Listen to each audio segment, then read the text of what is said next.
The Export-Import Bank of Korea, also commonly known as the Korea Eximbank, KEXIM, serves in 18 countries including Turkey at its Istanbul representative office. In an exclusive interview with Daily Sabah, Seok-chan Cheong, the chief of KEXIM's Istanbul office, said the bank's main reason for opening a liaison office in Turkey is to increase commercial relations between Turkey and Korea. Cheong said that Korean companies have increased their investments in Turkey and there are high expectations about Turkey's growth rates. As of 2014, the number of Korean companies in Turkey was over 100 while the amount of the investments of Korean companies was over $1 billion in Turkey until last year. KEXIM is a policy bank and government institution wholly owned by the Korean government. Specifically, the major shareholders of KEXIM are the South Korean Ministry of Strategy and Finance and the Bank of Korea. Since its establishment in 1976, the bank has often functioned as a government vehicle to fill in market gaps. As an official export credit agency, according to Cheong, KEXIM strives to play the role as a leading bank for global business, especially in emerging markets, by supporting Korean enterprises with comprehensive export financing programs. KEXIM's biggest investments in Turkey are the credit provided for the Eurasia Tunnel Project and Third Bosporus Bridge Project. The Eurasia Tunnel Project will connect the Asian and European sides with a highway tunnel underneath the seabed of the Bosporus. The Eurasia Tunnel will serve the Kızılmaz route where vehicle traffic in Istanbul is most intense and will cover a total of 14.6 kilometers. KEXIM has provided credit of $280 million for the Eurasia Tunnel and a guarantee of $101 million for the Third Bosporus Bridge project.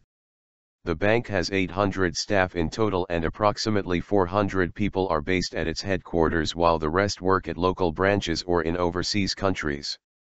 The organization is divided into 8 groups by function and each group is composed of a number of related departments. We have an extremely well-established network all around the world such as 20 representative offices in Asia, Europe, the Middle East and the Americas. We have 4 subsidiaries in the UK, Hong Kong, Vietnam, and Indonesia. We have a representative office in Saudi Arabia as well, Cheong said. KEXIM's credits are divided into 2 forms, loans and guarantees.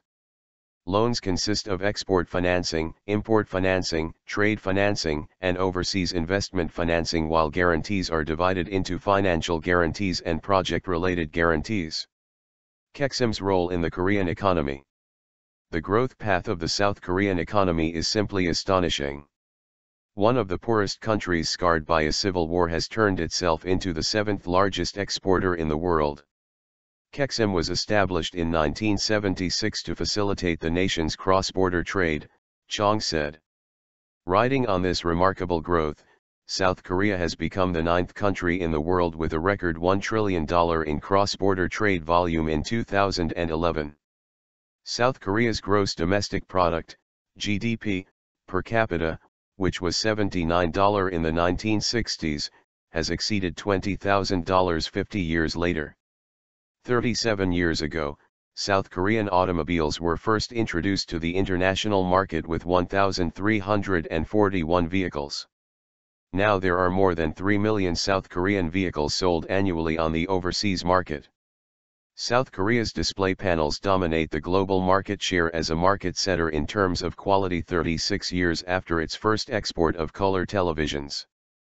Without any doubt, exports have been the major driver of the South Korean economy, Cheong said. Today, many South Korean companies are global leaders in the high-end IT and heavy industries with significant market share in mobile devices, semiconductors, display panels, shipbuilding, automobiles, and steel production.